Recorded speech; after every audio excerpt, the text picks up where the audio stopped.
We have, well, we'll find out, I guess. So do we have Ms. Young, parliamentarian, who's going to give us a roll call to open the Kentucky Community and Technical College System Board of Regents Audit Committee, the most important committee of all? Sure. Chair Cox, Here. Regent Hamilton, Regent Gibbons, Here. Regent Martin, Regent McGraw, Regent Powers, Here. Regent Stevens, Regent Sutherland. Here. We do not have a quorum yet, but we could do information and update items. Okay, that sounds good. Just the beginning of the meeting, we've got a fairly robust agenda today. So I want to make sure that we reiterate the importance of this committee and the importance, if you have any questions, please don't leave this call with them unanswered. Biggest responsibility an audit committee has is to represent the Board of Regents in asking the questions and providing the information at the board meeting. So I'd ask you to, this is not a place where we hesitate to interrupt or hesitate to ask a question or leave anything unanswered. So we can go forward, I guess, there. And Todd Kilburn, Chief Financial Officer, is going to provide us an update on the progress of the forensic audit response, which feels like we're hopefully getting to the end of that. Is that correct, Todd? It does. I think as of this meeting, we're 50% completed on all of the documents, and expect by the next board meeting, we'll be almost, if not completely, fulfilled all of our obligations around this. But let me go through. I'll talk you through where we stand on some of these items, and again, feel free to ask questions. Account 10,001 was a recommendation from our the forensic auditors, who recommended that we take this account. There were 650 accounts going in and out of this one particular account. It's a pass-through account, so student tuition for each of our colleges comes in and goes out. And the recommendation was to take a look and see which ones where funds should be moved, or where we could somehow simplify that. Could we break it down into a couple of other accounts? The committee met, and this was representatives from both the system office and our colleges. And their recommendation was that we not make this change, and here is their reasoning. While there was a lot of activity in and out, the thought of dividing it into 3 different accounts and trying to manage 3 different accounts rather than one account seemed like that would actually create more confusion than leaving it in the one singular account. They also noted that when the forensic auditors did this investigation, for 20 years, the account balanced to the penny. We had managed it well for that 20 years. And so rather than try to divide it up and see having 3 different processes, having the one consistent process that seems to be working was the approach that they took. They recommended that to me. I approved it and brought it forth to Dr. Quarles, who also supported that direction. So as we took a look at it, there was a little bit of the "if it ain't broke, don't fix it" mentality here. And while we understand there's a lot of accounts going in, and we are going to continue to review them on a regular basis, the determination was made to not break it down and to just regularly do updates. So rather than an annual update now, there are quarterly reviews of this account to make sure it balances quarter by quarter rather than waiting until the end of the year. And that work has been implemented. As of the quarter ending September 30th, I now get a report of where those are. I've taken a look at that. I'd like to get a little more detail than what they provided this last time, but the work that they proposed has been done and submitted to me, and so we will continue to remain on this. But we didn't believe that dividing this was part of what they suggested. The periodic annual review, we're actually making a quarterly review as part of this process. So we consider that one completed, but I'd stand for any questions on that one, because that was one big recommendation. Hey, Todd, we're going to be going through a lot of audit things today that are like this. I should have said it at the beginning. It would be helpful, I think, for us as a group, if you could identify if there are any of these that we ask the auditors to look at versus were presented to us at their audit. There's a difference in those things, and I'm not sure where those begin and end. So if that's the case, would you let us know going forward? Sure. I will do that to the extent that I know, because some of those things were asked before I arrived here. So, Okay.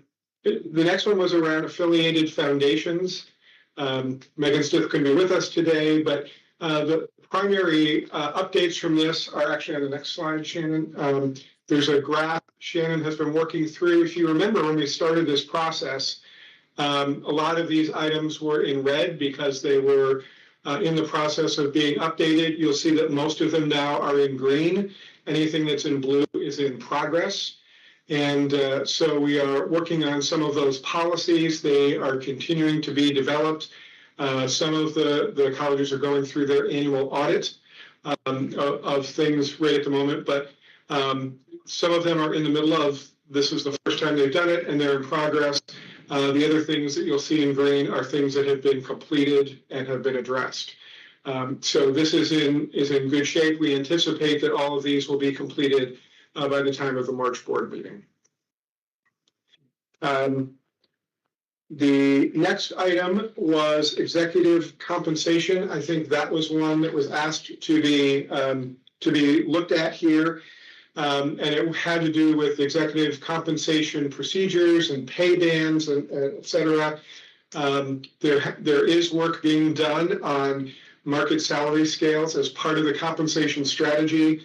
That's being done every 2 years and began in July of this year to take a look at that. Human Resources is in the midst of that right now.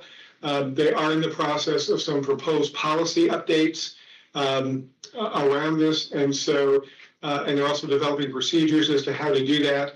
They anticipate that will be presented to the Board of Regents at the March 2026 meeting. Last time we hoped to have that for this meeting, but the work that's being done around the compensation isn't quite completed, and so the policies and procedures weren't able to be completely fulfilled. And this was one that we asked for, right? That is one that had been asked for, yes, from the system office at the time. Okay. One was around FERPA compliance, and this had to do with documentation of FERPA and non-compliance where that arose. This actually required some policies as well as some communication of those policies. The registrars across the system have been working together to accomplish this, together with a couple of folks from our legal office. They submitted a draft. The Office of General Counsel reviewed it, sent it back. It's being reviewed by the staff one more time. It will come back to legal in the next month or so, and then a final draft, final legal review will be brought to leadership for approval. And we anticipate that we will start communicating that work out in January of 2026. On the financials, we're also nearing completion on these. We have reviewed a number of our financial policies, and in the process, we've realized that many of our policies really are procedures and not policies. And so rather than recreating new policies, we're trying to move them into procedures. This is how we do things rather than the policy that guides it. Our policies seem to be pretty well aligned, but we can use some clarification around our policies. So we are mostly working on the procedures. The one on the list of recommendations, manual controls for evaluating sufficiency of supporting documentation. That's one that we are continuing to work through and expect that we will have work done in January. We did look at some automated ways that we could do that, but automated processes just were not possible within our PeopleSoft system. But there is a manual process to take a review of this. It's actually done twice a year, but one is sort of a spot check. The other is a full manual process that will be performed annually. We have implemented that and have done what we can on that. but we were not able to find a way within PeopleSoft to automate that process. But the financials are fairly near completion. It's just some of those procedures have yet to be written and put into place. We expect that will be done by March of this year. On the next item, Higher Ed Innovation and Superlative Group, which really was around our procurement processes. The first of their recommendations was around creating a detailed checklist. And so Procure to Pay, which is our section of business services, has been working on this. They've created a guide regarding purchases based on value and contract type. We'll talk a little more about some of the limits on that when we come to pro cards. And then guidelines for procurement and contract value are listed in business procedures. There's been informal training, but the procurement guide is the one piece of this that isn't fully implemented.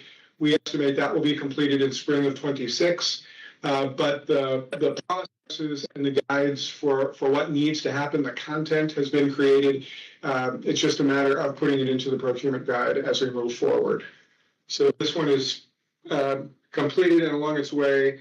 As far as the developing of the checklist, that's all been completed. The last step that we have to do is just create this procurement guide, which wasn't part of this recommendation, but we anticipate being done soon. The second recommendation was around implementing mandatory procurement process training. That has been done. They're working with Technology Solutions to create some short videos, but the process training itself, again, has been developed. They're conducting live annual training, some of which has already occurred. And then quarterly procurement meetings will be conducted. And we started that last year to try to provide updates in what happens in the procurement process. So we consider this one to have been completed. There are a couple of steps that we'll just finish it out, but the review and implementation of the training itself has been completed. And the third recommendation under this item was rigorous documentation for signature approvals. The checklist that was recommended already exists.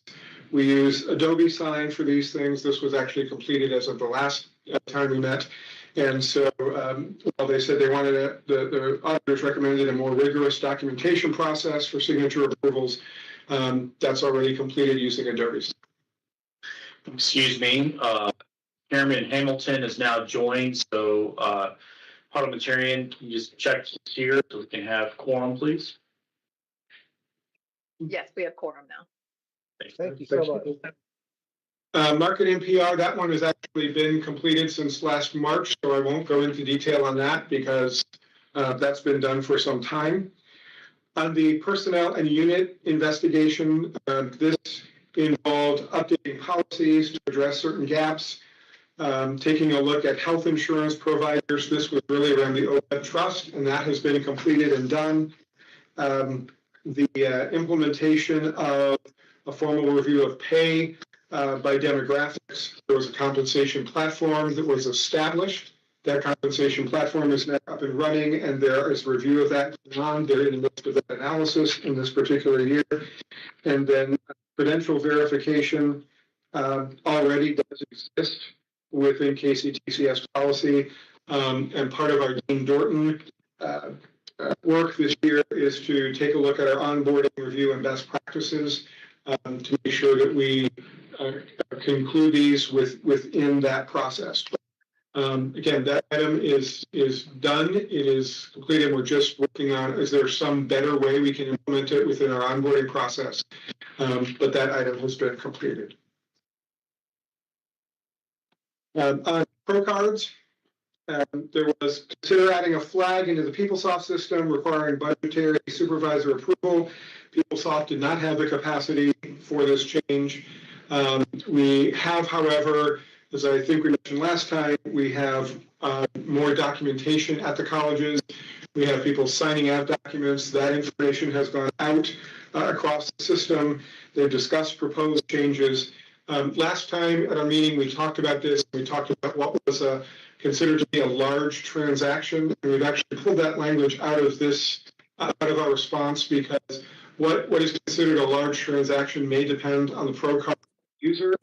For example, if it's someone and they purchase office supplies, a large purchase for them may be very different than someone in the facilities unit of a college that has to go out and purchase lumber or other building equipment. So we're working that card by card and based on the particular needs. So rather than having one defined large amount, that large amount may be defined card by card. But the enhanced documentation has been provided by Procure to Purchase. And so we are in the, we believe this is also something that has been completed to make sure that we manage all these transactions. On the voluntary separation agreements, the General Counsel and our Vice President Human Resources have created a standard voluntary separation template. They're working with HR to determine how this actually is addressed. This was discussed by the HR peer team earlier this month, is going to be presented to the President's leadership team at the next possible opportunity for consideration at the November meeting, with the goal of implementing this by January of 2026. So this item is almost completed. Implementation we expect to happen in January. And then the last item, which is one that was not addressed by our forensic auditors, but we have taken on, is a look at our fund balance. It was connected to something called Fund 99, but actually, as our fund balance extends beyond just Fund 99. We will be giving a brief presentation on this to kind of set the table for a further discussion down the road, but we will provide a more full, informative presentation in the days ahead. So this has been a lot of work and a lot of detail, and we're in the final steps of finalizing what our next steps are, what we are recommending to the President for ultimate approval. All right. Okay, And Mr. Chair, that concludes the forensic audit report. great work. Thanks. And may we never have to hear about pro cards ever again. Agreed.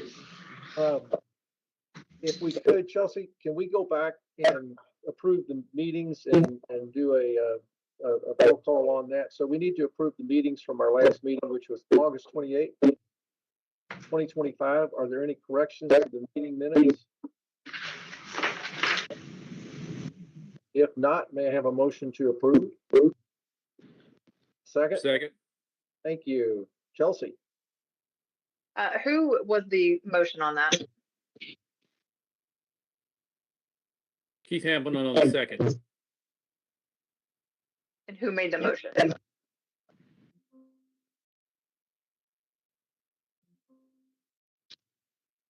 I couldn't hear who made the motion. Okay, so can someone make a motion? Motion. Thank you. Thank you. We can do this by consensus. Are there any objections? Okay, No. motion passes. Thank you. Thank you so much, Chelsea. And let's keep going ahead with update on our fire commission audit. Todd? Sure. So, and we do have Bruce Roberts, the Executive Director of the Fire Commission, here and available to speak by teams. The Fire Commission has had two particular audits that have been done. I put them actually in reverse order, but the first one was from the Auditor of Public Accounts. This was finalized just about a month ago. That audit had 4 findings in it.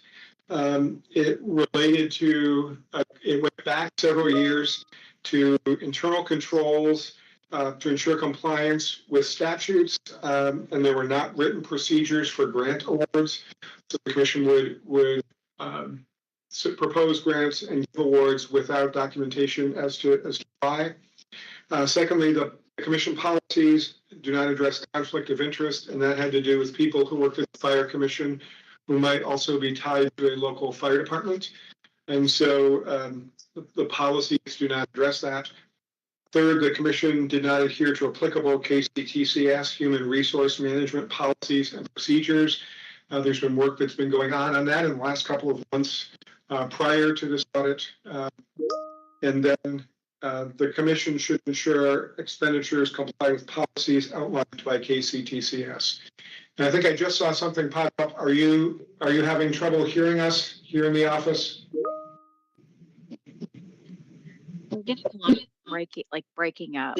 So like every third or fourth word you're cutting out. Okay, A little slower. maybe I'll talk slower, or maybe I'll just weigh every third word more carefully and try to make sure that I put that forward. I'll speak up a little bit too. So the fourth of their findings was to ensure that expenditures comply with policies outlined by KCTCS. Again, I think it was a carryover from several years ago. I think that's actually working pretty well right now as we approve things. And then they made two observations. One was that we did not comply with a particular statute around fire departments reporting to the Commissioner of Insurance, which we're taking a look at. And then not all of the training certificates that our graduates received were signed. And so the staff at the Fire Commission is working on a corrective action plan to bring back to the Auditor of Public Accounts and to you. And so we'll continue to address that. The second audit we had talked about at our last meeting came from the Legislative Review Committee.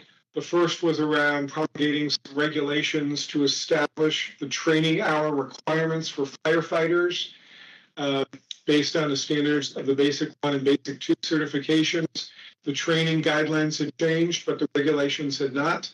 I know that Bruce and the General Counsel representing the Fire Commission met yesterday with the LRs, or the Administrative Review Committee, to talk through this. And so that's in the process of being put into place. The second recommendation centered on how we interpret two different statutes.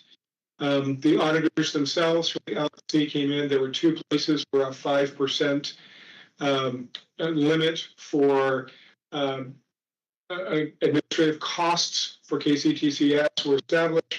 We had always worked under the interpretation that it was the same 5%.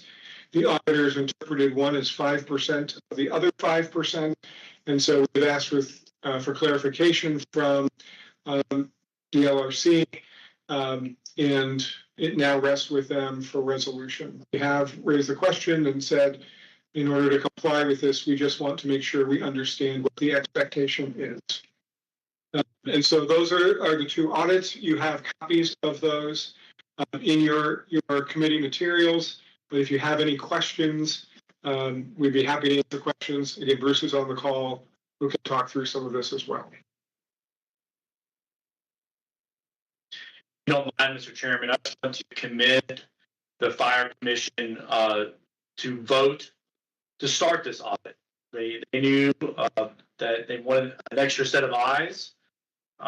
We applaud them for starting this, and we want to say thank you for your leadership, Bruce. And we're looking forward to addressing the observations, but also we'll have a reform piece of legislation addressing the Fire Commission this upcoming session as well. Okay. Any other questions from anyone on the Fire Commission audit? Okay, hearing none, we'll move along. Today, we need to discuss the internal RFP process and make a recommendation to the Board of Regents next time we're together. And I'd like to ask Todd to discuss the proposed internal audit RFP. Chairman Cox, I think that we missed the internal audit quarterly report. Oh, I'm sorry. I'm in a hurry. Yes, you're right. We did. The quarterly report first. So we have been working with Dean Dorton on this report. We do have Jody Wren from Dean Dorton here to speak to the quarterly report. And so, Jody, I will turn it over to you at this point. Very good. Are you going to share the report? I didn't know the PDF document. we can do that. Very good.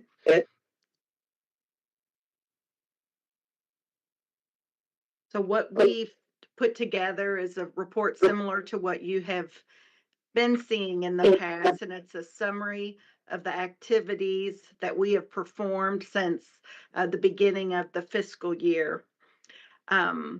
We focused our attention on completing 4 different college business office reviews this first quarter, as well as we began work on a bad debt review, looking kind of system-wide at all of the colleges with regards to that, but we were able to complete the college audits.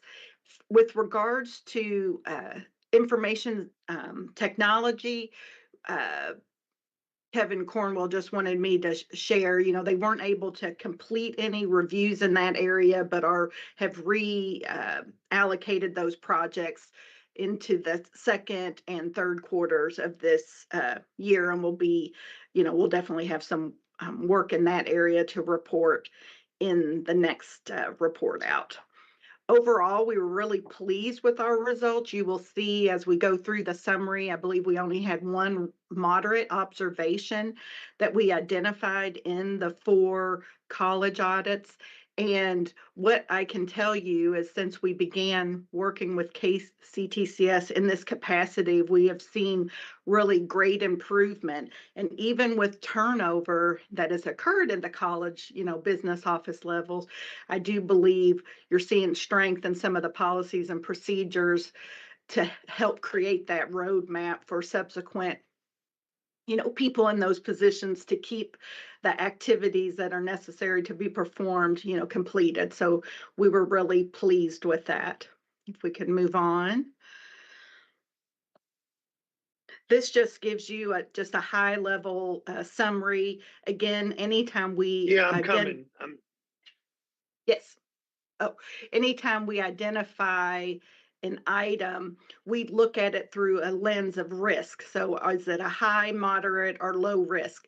That does not necessarily mean that we necessarily found an error, but lack of either following a policy or procedure could lead to a higher level of risk, moderate or low. So as you can see from the summary of what we did complete, we only found one moderate level risk in the issues that we identified in the 4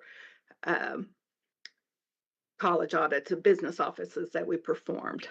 The rest of the report, you're going to see a little bit of a difference in this format. We're implementing a new software. It's called Diligent to kind of help us, and it produces a new form of report. And we're still tweaking with it. We've talked to Todd about some changes that'll be coming down the pike, but this is our first use of this report, and eventually we're hoping to improve on this and help, kind of speed up our process, because sometimes we spend a lot of time, changing formats, but this is proving to create some efficiencies for us and has one tool where we can capture, ongoing findings. So this is a little different format. So it's showing an overall ranking of this particular review at Big Sandy as exceptional because we found no observations, opportunities, or, verbal comments. And if you move on, just gives you, again, a little summary of what we did, the objective, the background, and then what we looked at the specific school. And this will be this will not be pretty consistent. This will be consistent among all the schools. We look at all of the same items at all schools so that there's kind of a, comparison and a track record. So that's for Big Sandy if you want to move on. Again, that's just the overall summary. And then this moves on into Henderson, which is where we found the one moderate error. And what this was is we do have a new business officer at this particular school. And what they ended up doing, we didn't find any errors in it, but not only did they perform a reconciliation, they also reviewed it in trying to get things done. So we talked to the school about that, and the president of that school had agreed that in this particular case, probably should have done the review as opposed to, just kind of following what the checklist says, which is the manager performs it, the business officer, reviews it. And in this particular case, that person wore both hats during the period and just kind of followed it. So going forward, if they do have some turnover and they maybe have a vacant position, the president will step in and either designate somebody or perform that review himself. So again, we didn't find any issues with the reconciliation. It looked like it was performed accurately and completely, just having that same lack of segregation of duties. And again, it wasn't about the policy being wrong or the procedure. It's clearly documented that segregation of duties. It just, in this particular case, wasn't followed. So we'll move on.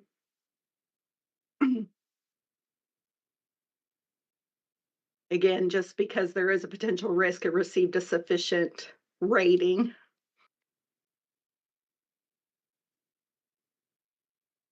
Again, just kind of summarizes what we found. And this moves on to the next area. For Southeast, we found the controls to be operating effectively and no errors were identified. We move on to the next. Again, as I mentioned, some of these things are, pretty consistent from report to report. West Kentucky, the same thing. No observations were identified in the activities that we tested. And then this just gives you a summary of where we start moving into prior action plans. So not only are we monitoring, performing ongoing reviews throughout the year, we're also monitoring implementation of corrective action plans from prior years. So at the start of this quarter, we had about 25 open action plan items, and we work with management. They share with us what dates they're going to have things done, and we follow up. And during this period, there were 11 or 12 that were completed, leaving, just about 14 left. And so if you go to the next attachment, it provides you a summary of when the audit was performed, what was the risk rating for the item that was identified, what is the action plan created by KCTCS, who's responsible, and the due date. And this just gives you a status. And what will happen next quarter is we'll roll off the ones that are completed, add any new ones, and just continue to keep that as a monitoring so that things don't slip through the cracks. So that's where we are, and these next few pages are just a summary of those open items or the prior items. And then we finally move into, if you continue to advance a few more, go into the status of our current audit plan. So this is the internal audit plan that Curtis and my team perform. We had anticipated had kind of budgeted out doing 2 business offer reviews and finishing that bad debt. That one is in progress, but we were also able to complete 2 additional business office reviews during this period. And then we'll be getting started on the onboarding practices, looking at some of the federal aid application processes, as well as completing the final business offer review in this next quarter. And then this just shows you the rest of the plan that was approved at our last meeting. And then the final page, I think, is IT's audit plan. Again, they had proposed to get a few projects done this quarter, but due to some staffing issues on their side, they weren't able to, and it'll be postponed to quarter 2 and quarter 3. And I'm happy to open it up to any questions. Yeah, just a quick question. So I guess the summary of this feels like it's in good shape. Yes. And I think we can all take a lot of, pride in the great work that's been done at the facility level and at the system level to get to this place. It wasn't always this way. A question that I've just kind of dovetails into this for me. When we think about internal audits, we think about controls and we think about mechanisms by which employees can feel a culture of doing it the right way. Do do we have a hotline for employees to call or a service if they feel like there's something that is not being handled right or dealt with? Yes, believe that hotline is managed in Mallory's area. Is that correct, Mallory? Yes, that is correct. We have Ethics Point. Mm-hmm. And can you talk just a little bit about, I mean, what's the, not the specific, but has there been any activity that we should know about as it relates to things that might show up in internal audit perspective? Is there any, I guess, meshing between the two, or any trends that you see with that? So we requested a listing of any hotline reports related to fraud as part of our audit planning, and there were none. Okay, If it works like any other hotline that I've worked with over the years, a lot of, while, fraud can be detected through it, a lot of times it's HR related Yep. issues and those Sure. kind of things. So there was nothing after Mallory and I talked during the audit planning process that was fraud related that, we needed to focus on during our plan. okay. I just think it's always important to Yes. ask the question when we're talking about the internal audit to make sure that we're considering and following up on those things as well. So I appreciate the answer there. Any other questions on the internal audit? Okay. Sounds good. Now I was getting ahead of myself, Todd. You got to keep me in check. Now we need to discuss the internal RFP process and make a recommendation to the board next meeting when we're together. So Todd, you want to walk us through the proposed internal audit RFP?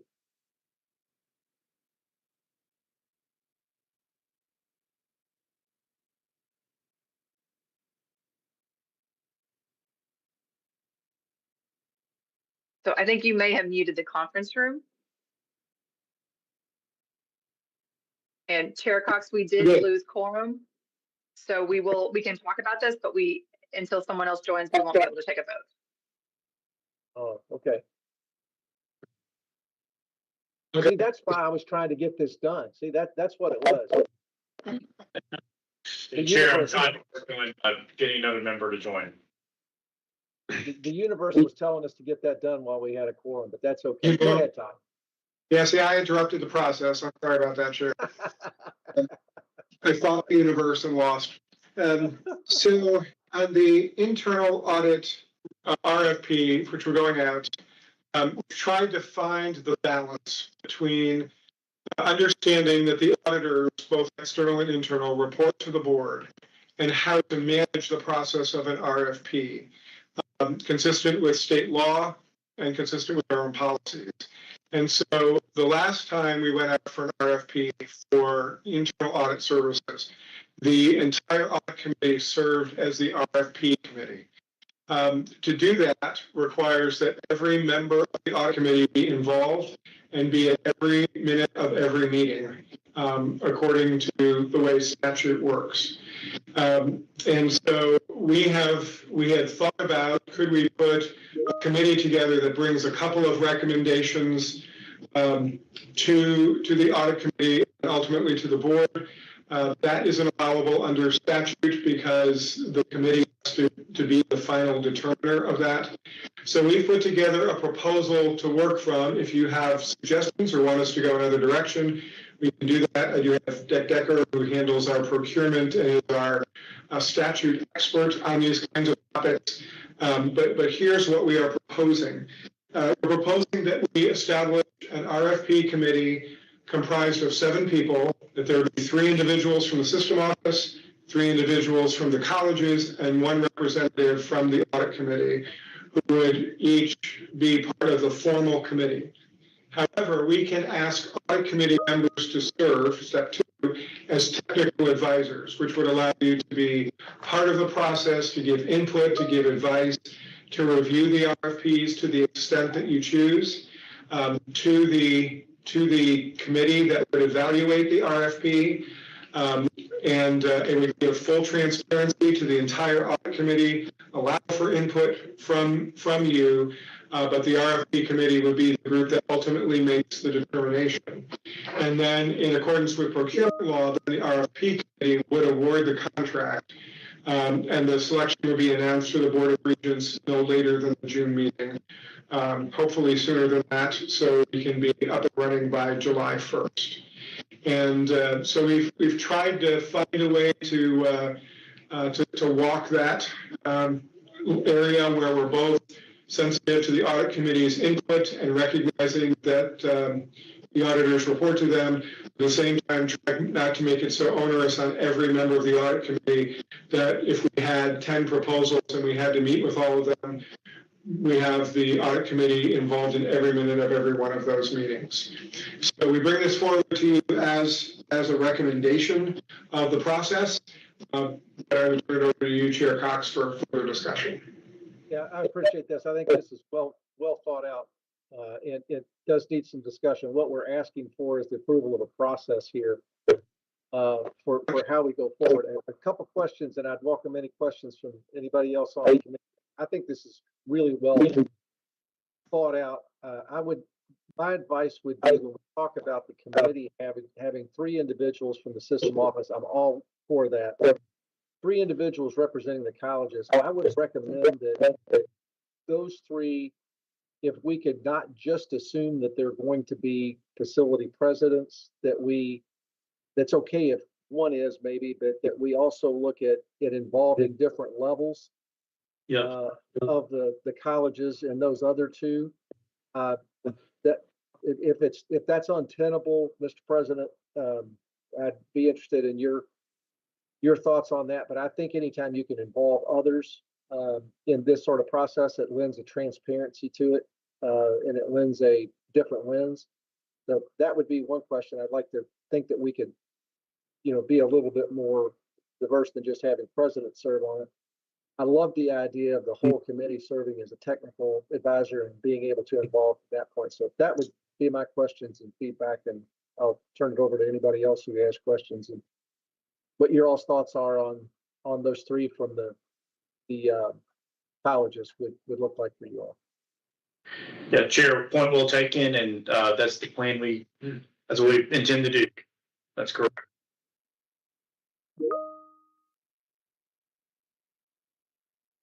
Any other thoughts? I think this is really well put together. So I compliment you all, and I think it will give us a good result. It'll give us an inclusive result. So can I get well, we can't vote on it, or can we yet, Chelsea? Not yet. Oh, yeah, okay. So it's a good idea that we'll pend and hopefully get somebody back on, right? Yes. Yes. Okay. So we also need to review the external audit results. Todd, do you want to go ahead and do that, even though that's going to require, well, the next 2 things are going to require a motion, so I guess we can go ahead.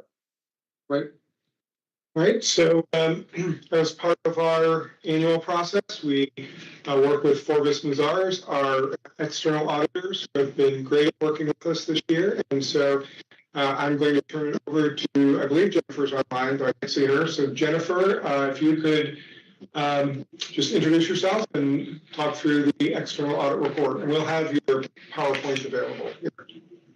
Okay, thank you. And if I have the opportunity to share, I can do that as well if that's easier for the group. So If you can do that, Jennifer, that's great. Yeah, I can share if that works.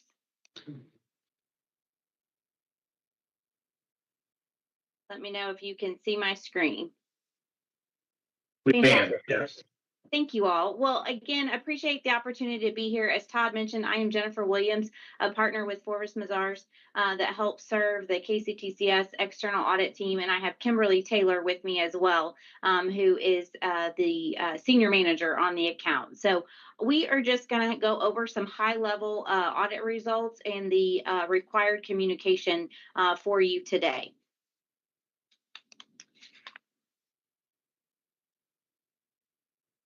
So as Todd mentioned, we provide the external audit. So you should have in your packets a copy of the short form results along with the other items that are required to go to the state.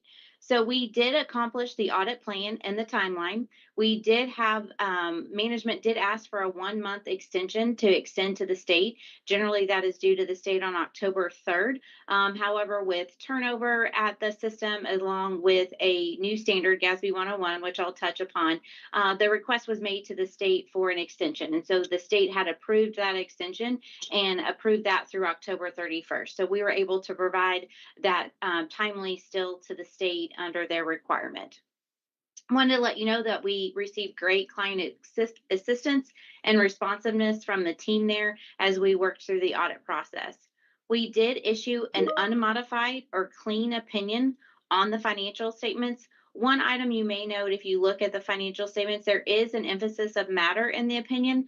That did not mean that we modified the opinion, but we did note that GASB 101 was adopted. So that was a required standard that had to be adopted. And so due to the impact to the financial statements, we just called attention to that, called that an emphasis of matter.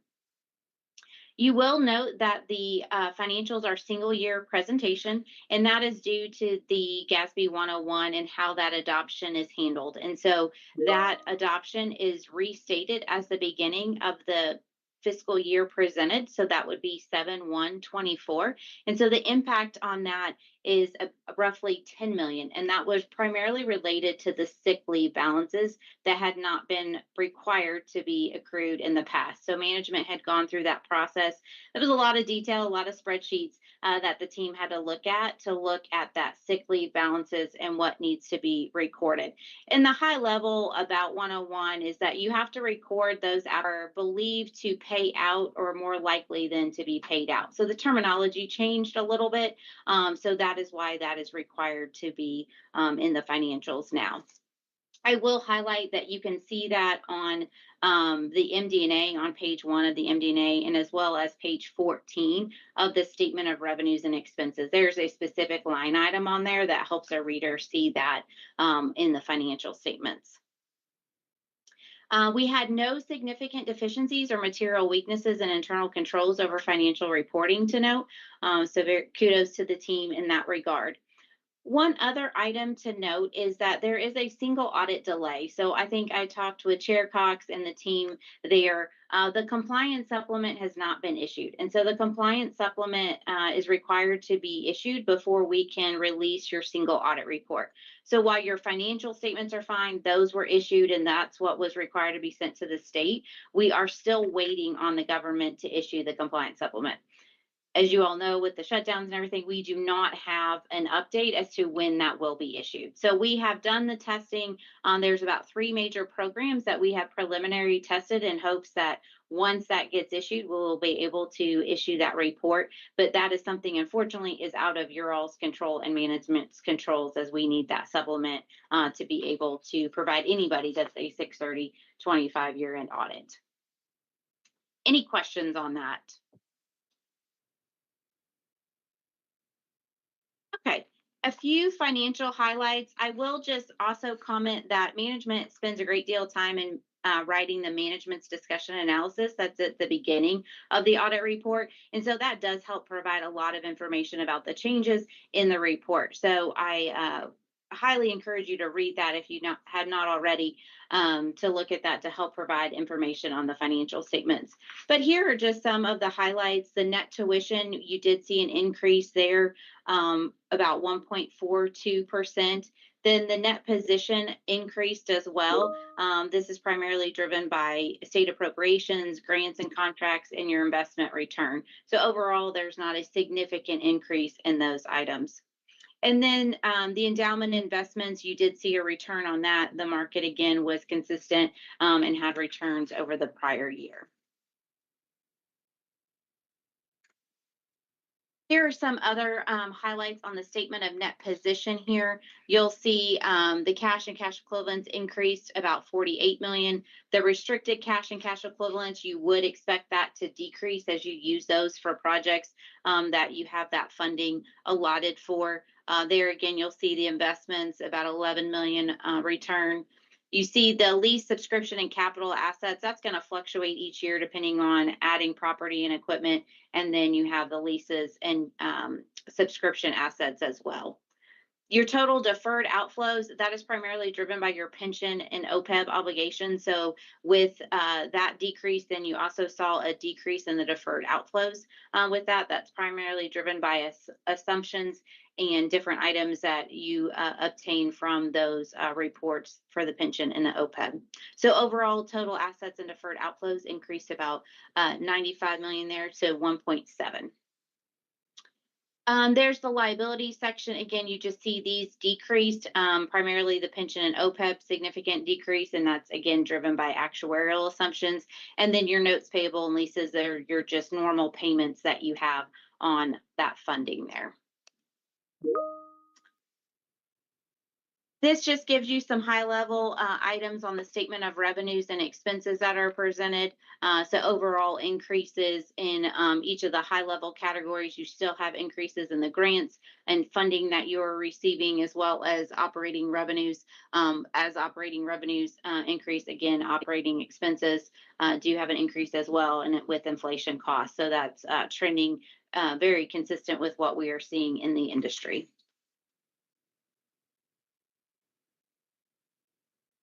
So switching gears from the financial statements to the Board of Regents letter. So this is our required communication to you all today to help summarize the audit process. So this slide just illustrates our responsibilities and then the scope that we're required to follow in the audit process. And then to summarize again, that I noted that we did issue an unmodified or clean opinion on the financial statements. In regards to your significant accounting policies and practices, these are all noted in note 1 of the audit report. So this describes those policies as you prepare those financial statements. We also look at management's judgments and accounting estimates. So these are an integral part of the financial statement, and we pay particular attention to these as there could be management's judgment that comes in and impacts these estimates in the financial statements. And so we look at your allowance for uncollectible receivables, how that's calculated. We look at the valuation of the investments at the net asset value. So we use third parties to help us determine that those are accurate valuations that you've been provided. We look at the depreciable lives of your capital assets, and then along with the actuarial reports for the defined benefit pension plan and your OPEB as well. So we look at those actuarial reports and those assumptions that were used to calculate the information. We did not note any errors or issues with those. I just bring those to your attention because, again, those are estimates that we are inherent in your financial statements and we pay particular attention to during our process. Jennifer, are there any industry-wide best practices on like the allowance for uncollectible receivables? I'm guessing that's tuition. Is that right? Yes. Yes. So you'll look at your trend. Most everything is very similar to kind of healthcare. You look at your historical collection percentage, and then if there is a time frame or if it's lapsed, then you look at that might need to be higher collected. This is not as significant as estimate for you all compared to some industries. Okay. Sometimes, again, in the higher ed, you all have the benefit of having transcripts and different items that can help make sure you collect those items from students. So, yeah, once we help you get well, it's hard for us to collect your money. Yep. Great. Another item to note, there was no audit adjustments that were proposed and recorded by management. There was one item that we call an uncorrected misstatement. It's kind of tricky. It was an uncorrected misstatement in the prior year that was identified, but management corrected it in the current year. And so technically there's about a $3 million adjustment that is going through the financial statements this year that related to the prior year. So at the end of this year, everything is corrected, but this was noted last year and management had corrected that due to, it was a capital asset item and a finance purchase item. Again, not significant from that standpoint. And then we did not have any significant issues discussed with management. And as I noted earlier, if we had any internal control matters, we would have reported this in this letter as well. So any other questions that I can help with the group? I know I went through that very high level. I don't think so. I don't think you ever take this kind of report for granted. You know, I think this is something that we should be proud of. I think it's a lot of good work from a lot of people. I think it's in a very good direction. And as I said, you never take this for granted because there's a million moving parts in the world of higher ed and the reporting and everything else. So I think the information that we've gotten from it has been valuable, but I also think that it's just a very good indication of the transparency and being on the right course and having everybody going in the right direction. So my compliments, and as a member of the Board of the Regents, we'll take credit for great oversight. How about that? Chelsea, do we have quorum? We can't vote still? Correct. Chair Hamilton joined. Do we still not have quorum? Regent Gibbons had to go to class, so he hopped off. So Keith just replaced a student, is that right? Yes, we are Probably just missing barely. one vote. Just barely. Okay. All right, well, let's go ahead and talk about the extension of the external audit contract. So Todd, we'll go back to you on that one. And Chelsea, what is the protocol for if we end this and don't have, do we reconvene for a vote, or what's the process there? So the vote can occur at the board meeting, but if you have the discussion and you get all of that out, I think the motions will be different. It won't be a recommendation from the audit committee. It will just be a vote on the actions. Okay, gotcha. Thank you. Go ahead, Todd.